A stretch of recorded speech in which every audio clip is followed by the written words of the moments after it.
पहला पाठ प्रज्ञा ग्रंथ अध्याय 6 पद संख्या 1 से 11 तक। हे राजाओं, सुनो और समझो, पृथ्वी भर के शासकों, शिक्षा ग्रहण करो।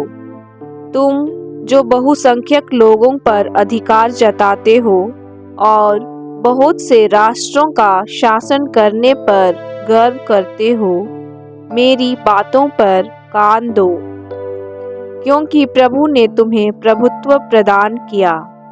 सर्वोच्च ईश्वर ने तुम्हें अधिकार दिया।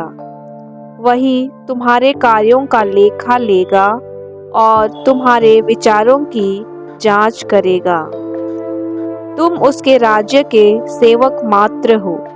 इसलिए यदि तुमने सच्चा न्याय नहीं किया, विधि का पालन नहीं किया और ईश्वर की इच्छा पूरी नहीं की, तो वह भीषण रूप में अचानक तुम्हारे सामने प्रकट होगा, क्योंकि उच्च अधिकारियों का कठोर न्याय किया जाएगा।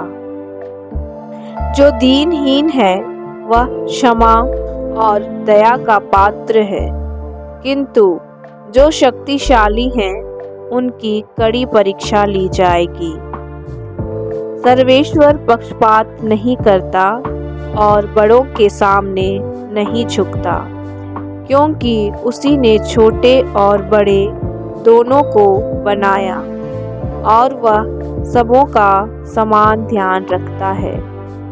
किंतु शक्तिशालियों की कठोर परीक्षा ली जाएगी। इसलिए हे शासकों, मैं तुम्हें शिक्षा देता हूँ, जिससे प्रज्ञा प्राप्त करो और विनाश से बचे रहो, क्योंकि जो पवित्र नियमों का श्रद्धापूर्वक पालन करते हैं वे पवित्र माने जाएंगे, और जो उन नियमों से शिक्षा ग्रहण करेंगे वे उनके आधार पर अपनी सफाई दे सकेंगे।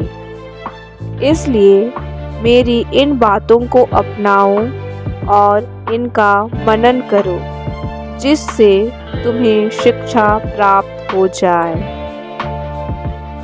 प्रभु की वाणी। भजन अनुवाक्य। हे प्रभु, उठ खड़ा हो जा और पृथ्वी का न्याय कर। निर्बल और अनाथ की रक्षा करो, दरिद्र और दीनहीन को न्याय दिलाओ। निर्बल और दरिद्र को बचाओ, उन्हें दुष्टों के पंजे से छुड़ाओ। मैंने कहा था, तुम देवता हो, तुम सब के सब सर्वोच्च ईश्वर के पुत्र हो, किंतु तुम मनुष्यों की तरह मरोगे।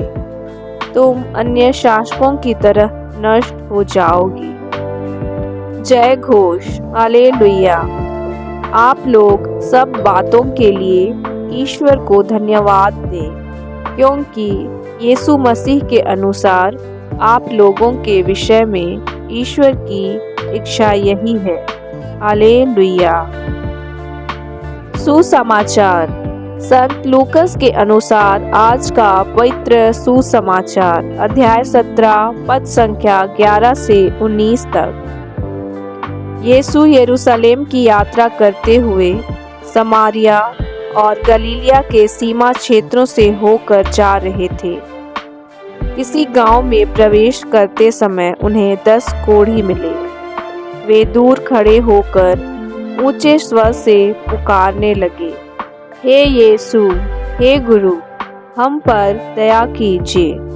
यीशु ने उन्हें देखकर कहा, जाओ और अपने को याजकों को दिखलाओ। और ऐसा हुआ कि वे रास्ते में ही निरोग हो गए।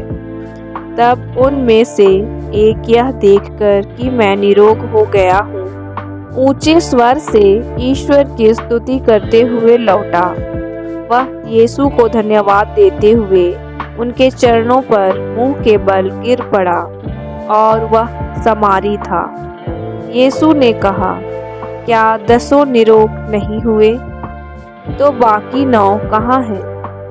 क्या इस परदेशी को छोड़ और कोई नहीं मिला जो लौटकर ईश्वर की स्तुति करे? तब उन्होंने उससे कहा, उठो, जाओ, तुम्हारे विश्वास ने तुम्हारा उद्धार किया है। प्रभु का पवित्र सुसमाचार।